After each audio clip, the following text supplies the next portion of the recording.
Thanks for joining us today. Hello and welcome to the program. I'm Lee Ji-yoon in Seoul. Coming up on today's Business Daily. As widely expected, the Bank of Korea freezes its key interest rate, keeping it unchanged for 11 months. The gap between the Kospi and the KOSDAQ is growing as the benchmark climbs to new heights, while the secondary market sees stalled growth. We'll sit down with an expert to talk about this. Let's start off with the markets here in Seoul today. The benchmark Kospi continued its bullish run, ending on a fourth back-to-back record high. Just before 10:30 this morning, shares were up 0.99%, a momentum it kept throughout the trading day, driven by institutional and foreign buying. At the closing bell, the Kospi ended 1.1% up at 2,342.9. The tech-heavy KOSDAQ, meanwhile, closed lower by 0.47%. On the foreign exchange counter, the Korean won strengthened against the greenback, ending at 1,116.51. Korea's central bank has wrapped up its first monetary policy meeting under the Moon Jae-in administration with no major surprises, as it held its key rate steady for May. It also said it's optimistic about the economy's future growth. Our Kim Ji-yeon reports. The Bank of Korea has frozen its key rate for yet another month, standing pat at a record low of 1.25%, a figure that has remained unchanged since last June. The central bank says steady economic recovery played a big role in its widely expected decision. The BOK pointed to strong exports, which have risen for 6 consecutive months, as well as steady growth in consumer prices, as signs the local economy is recovering. Although the rise in spending is still tepid, exports as well as facilities and construction investment are all on a steady upward trend. In terms of consumer prices, growth slowed to 1.9% as the surge in farm and manufactured goods weakened. And core inflation also saw a slight dip to the mid-1% range. We expect inflation to remain stable for the time being, hovering around the target of 2%. Although Korea's base rate is only slightly above that of the U.S., the recent rally in the country's stock market shows foreign investors still have a strong appetite for local shares, and there are no early signs of capital flight.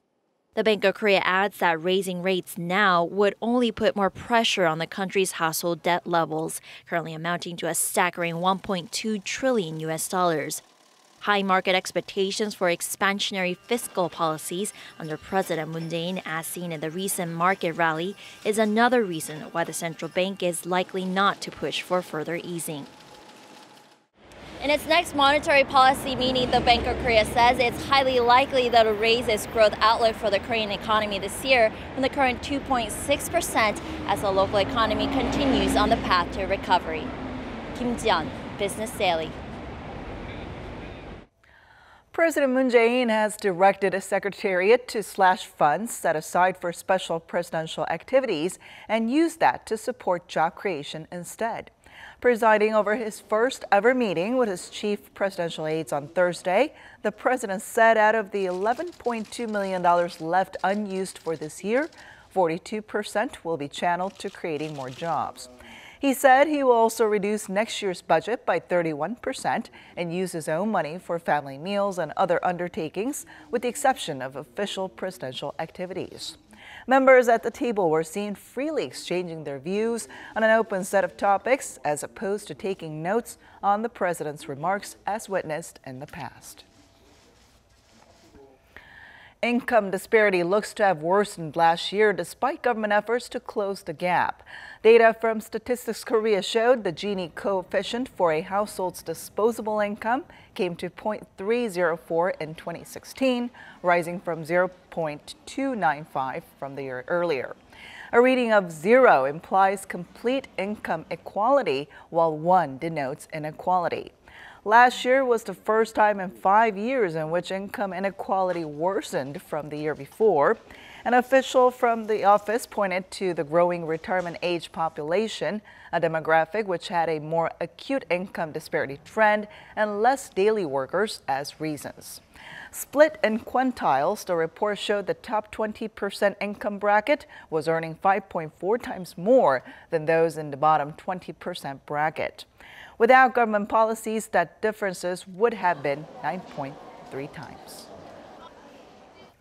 By 2075, Korea is expected to have the highest old age support rate in the OECD, indicating those between ages 20 and 64 will have to support a larger economically inactive population. Korea's current rate sits just under 20, which indicates that for each person over 65, there are about 5 working adults. As of now, this is lower than the OECD average of 27.6. Japan has the heaviest burden at over 47, but Korea is expected to see a massive surge, with estimates for 2025 climbing above 31. By 2075, it's forecast to have overtaken Japan, rising to 80 and becoming the highest in the OECD. With Korea's seniors projected to take up such a large portion of the population, the country will have to take concrete action to improve elderly welfare, as it currently ranks just 60 out of 96 countries. For months now, Beijing has been taking drastic measures against Korean industries and related companies. These were seen as retaliatory actions against Korea's deployment of an anti-missile defense system perceived by China as a threat to national security. But as our Oh Jung-hee tells us, it now looks like things may have turned the corner. Import bans were one of the major economic retaliatory measures that China took after Korea announced its deployment of the U.S. missile defense system THAAD. But according to Korea Agro-Fisheries and Food Trade Corporation and Korea Trade Investment Promotion Agency, China has recently been moving to backtrack on this ban. Since mid-May, China has been allowing Korean products entry through customs so long as they pass safety and ingredients tests. This goes in contrast to how the authorities went through detailed investigations on Korean products and banned their entrance, citing quality and sanitation problems earlier in the year. Thanks to this change, trade agencies say Korean companies' exports to China have become much easier and smoother. Rejection of Korean products within China is also gradually dying down, with local supermarkets bringing in more and more Korean products. China's regional governments have become more favorable towards Korean companies as well. They're proactively making offers for joint projects that were previously suspended or delayed because of the THAAD row. While Chinese authorities have banned sales of tour packages to Korea since mid-March, some online travel agencies have restarted selling flight and lodging vouchers for tours to Korea. At Cheongju Airport in central Korea, flights between Cheongju and 5 Chinese cities, including Shenyang and Shanghai, are to begin again in mid-August. These changes are seen to have come as the new Moon Jae-in administration took office. There are still tensions in some industries, and there's still a long way to go before the situation is back to normal, but there is an increased expectation of a possible thaw in Korea-China relations. Oh Jung-hee, Business Daily. Korea's tourism concerns continue as the latest data from Korea Tourism Organization show April visitors from Japan decreased 5.4% compared to last year. The number had been on an upturn since February of last year, when it rebounded for the first time in 3 years. The tourism body explained that growing security concerns on the Korean peninsula contributed to the fall, with many schools canceling field trips to the country. The government has set a target of 3 million visitors from Japan this year, but now that looks increasingly difficult. This downturn further adds to woes in the tourism industry, which has been struggling after Beijing placed a ban on group tours to Korea. In terms of Korean visitors heading to Japan, Tokyo's tourism organization reported that numbers skyrocketed by nearly 57% on year, with Koreans similarly staying away from China and instead visiting Japan. Despite the fact that Korea's benchmark Kospi has been climbing to new heights by the day, enthusiasm for shares on the smaller KOSDAQ has been lukewarm at best. Let's find out why. The Kospi has been on a tear, lifted by hopes for strong stimulus under the new Moon Jae-in administration, even offsetting still prominent geopolitical risks. The benchmark index had a strong start to the week, eventually piercing through the 2,300 mark and rising further to hit new highs. But the tech-heavy KOSDAQ has been on a different path, stuck in the 600 to 700 range since the latter half of 2015. The gap between the two indices has widened as hungry foreign investors continue to snap up large-cap stocks like Samsung and LG Electronics on the Kospi. Shares on the smaller KOSDAQ have been largely cast aside, seen as being more vulnerable to uncertainties such as China's unofficial THAAD sanctions, and mainly being driven by temperamental retail investors.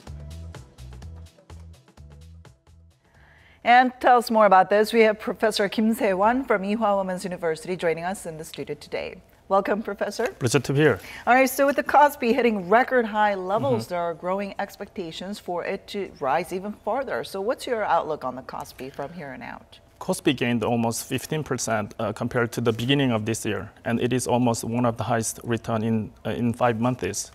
And the boom of the Kospi market has been mostly driven by foreign investors.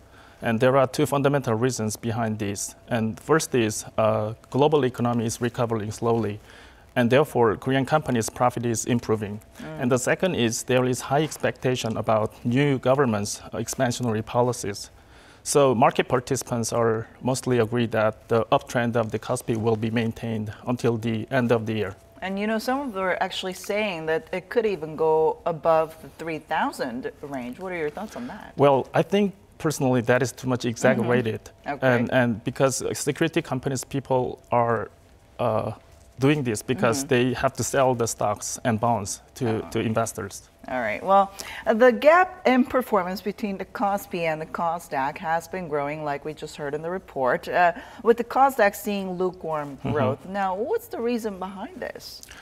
Contrary to Kospi's boom, another stock market, KOSDAQ market is pretty low these days. It gained only 1% from the beginning of this year. The KOSDAQ market is the kind of stabilized is mainly because of the foreign investors are not much interested in this market, and there are two serious reasons for that. The first is the market itself is not transparent enough to evaluate the price of the stock prices in KOSDAQ market. And the second reason is most of the companies in KOSDAQ is relatively new and small. Okay. So they are regarded as very risky companies for foreign investors. Now, what's interesting, though, is that the KOSDAQ was benchmarked after America's NASDAQ, which has been hitting record high levels recently. So if tech shares are doing so well, then why the tepid response?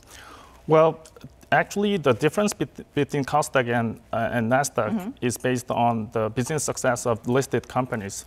So when we were launching KOSDAQ in 1997, we adopted a system of the NASDAQ by almost 100%. But meanwhile, the quite a few high-techs and high-tech and small companies were enlisted in NASDAQ in the United States, and they have just grown up so successfully. For example, Microsoft, Google's, and Tesla, and HP, and so on. But in KOSDAQ, we do not have that many examples of the business success, only except for some game companies and Kakao.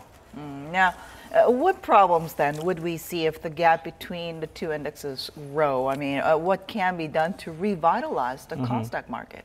Well, as we have seen from the report, we are saying that there is a worsening income distribution between the rich and the not rich people. And the same is true in the stock market if the polarization between KOSDAQ and Kospi continues. So that means rich and big companies easily finance their new investment, but the small companies can't. So I think to revitalizing the KOSDAQ market, the most important thing is building up a small company friendly environment. And secondly, we have to fix asymmetry information problem to get rid of the moral hazard of the management. Now, the good news is that the new government is expected to focus more on revitalizing small and medium-sized businesses. So what's your outlook on the KOSDAQ market from here on out? Then? Of course, that's going to be a great impact, positive impact on KOSDAQ market. So the new government's, the packages of policies for small companies is something well organized. And also to think of President Moon's policies, particularly on economic development strategy, that is connecting small and medium-sized companies to a new wave of technology from bio and ITs.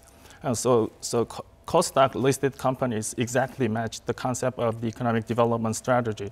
So that's going to be a great impact on KOSDAQ's boom. All right, so let's hope to see more of that in the KOSDAQ market. Thank you so much for coming in today. Thank you very much.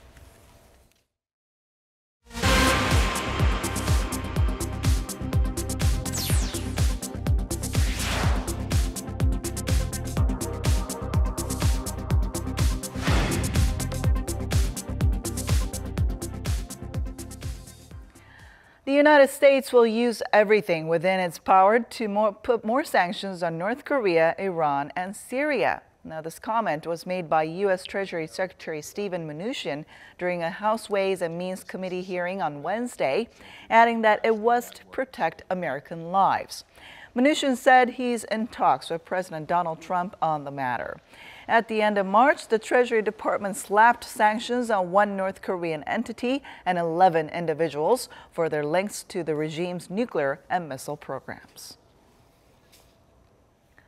The P2P, or peer-to-peer lending market, has been expanding rapidly in recent years. And while the returns are relatively high, investors are warned on the dangers of ill-considered business strategies as well. Our Eunice Kim tells us more. There are 45 peer-to-peer lending firms that crowdfund from an unspecified number of investors to offer loans for individuals. And according to Korea P2P Finance Association, their pool of investable money has reached $772 million as of April, more than quintupling since the middle of last year. P2P lending platforms have enjoyed massive growth, in part thanks to profit-hungry investors struggling to make their pennies count in a low-interest rate environment. Another reason? Aggressive territory expansion strategies that deserve a second look. While in the past, online lending platforms had operated mainly in personal credit loans or small-scale real estate projects, recently some have been widening to so-called blind spot industries, where traditional financing does not reach. Lending to help medical clinics with facility upgrades or operating costs, lending to pawn shops taking on jewelry as collateral, and even lending to seedy adult entertainment establishments. To push out new types of loans, some take as collateral profits from musicals and K-pop idol singers, while others are eyeing the prime conquest, mortgage loans. With the super-fast growth spurt, the group P2P Finance Association is, on its own accord, requiring member companies to conduct external audits and to register their loan details with credit rating agencies in order to prevent duplicate loans. Supervisory authorities are also set to strengthen their surveillance, including setting annual investment limits for each company in order to uphold the soundness of the lending industry. Despite these forthcoming efforts, authorities advise investors to exercise prudence and vigilance when lending out their hard-earned cash to online platforms, fully aware of the dangers that may lurk from the potentially reckless activities of illegal and legal online lenders alike. Eunice Kim, Business Daily. Going vegetarian or vegan is becoming an increasingly popular option here in Korea and around the world. And as related industries begin to expand, the so-called VEGENOMICS is also gaining more attention. Take a look. The air is full of festivities at the Innovation Park in Seoul. Here, mouth-watering dishes like burgers, pasta, and sushi are luring visitors, and they're all vegan. The Vegan Festival Korea was held for those who have a keen interest in environmental issues. It is an opportunity for everyone to experience vegan culture firsthand through food, fashion, and eco-friendly products. There are up to 80 booths selling their unique and creative goods. This is the festival's third year, and it has attracted an aggregate 6,000 visitors so far. Being vegan or vegetarian is not only good for the environment, but it's also good for your health.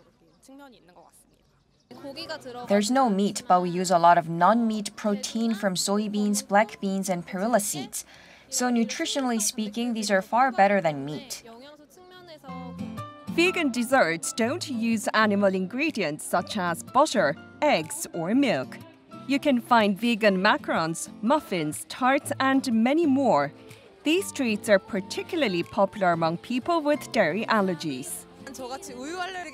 For people like me who have milk allergies, this festival is great because I get to enjoy a lot of different foods and pastries. The use of non-animal derived products goes beyond food and affects other parts of people's lives as well. More companies are choosing to use natural fabrics like cotton and hemp, avoiding animal-based materials. I realised that it was difficult to find clothes with non-animal materials, so I started this business to give customers alternatives while raising awareness about animal cruelty in the fashion industry. Through this festival, we wanted to convey the message that vegetarianism is not really difficult, and instead it's something that everyone can enjoy. Currently, Korea has about 1.5 million vegetarians, making up roughly 2% of the population.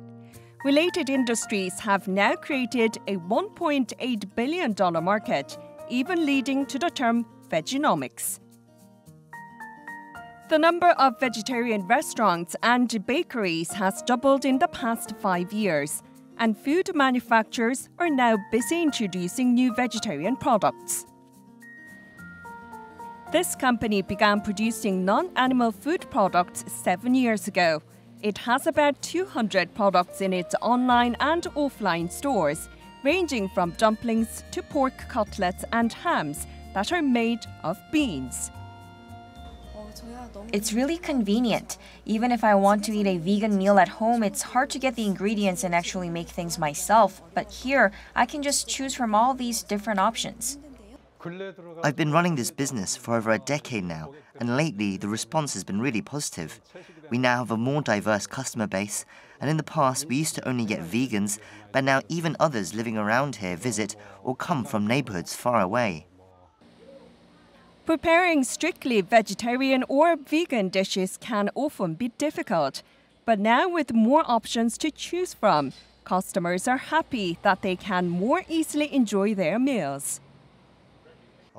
Korea's vegetarian population is thought to be at around 2%, but that's expected to grow to 3 to 4% in a few years. The vegetarian market is also expanding to an annual $1 million, but a lot of people still have biases about vegetarianism. With the number of vegetarians and vegans on the rise in Korea, there is a growing movement to protect their rights to eat. This is a student vegetarian club at Korea University. Many students find it difficult to find an appropriate range of meals that come with affordable prices, which is why this group has been meeting every week to raise awareness. After I became a vegetarian after entering college, I sometimes felt left out among family and friends. So I wanted to establish a group where we can voice our opinions and create vegetarian options at the student cafeteria. Thanks to their efforts, the college cafeteria actually offered vegetarian options during the recent midterm exam period. 주문 도와드릴까요? 네. 저 비건 커리 하나랑 비건 커리 파스타 하나 주세요. Nearby the university, this Indian restaurant also offers various options for vegetarians. We ran a customer survey and some said we should have dishes for vegetarians and vegans. So for those who asked for it, we provided dishes without butter, milk, or cream, and will continue to create more options for them. We're seeing growing interest in health, the environment, and animal rights worldwide, which is why people are more interested in vegetarianism as well. In the US, 5 through 8% of the population is vegetarian. In Germany and Britain, it's 8 to 10%. In Taiwan, it's 15 to 25%. And in India, it's nearly half the population. I think we'll see more vegetarians in Korea as well, as people show more interest in healthy eating. The number of vegetarians in Korea is on the rise as consumers continue to look for foods and products that suit their tastes. Related industries are expected to see continued growth in the future.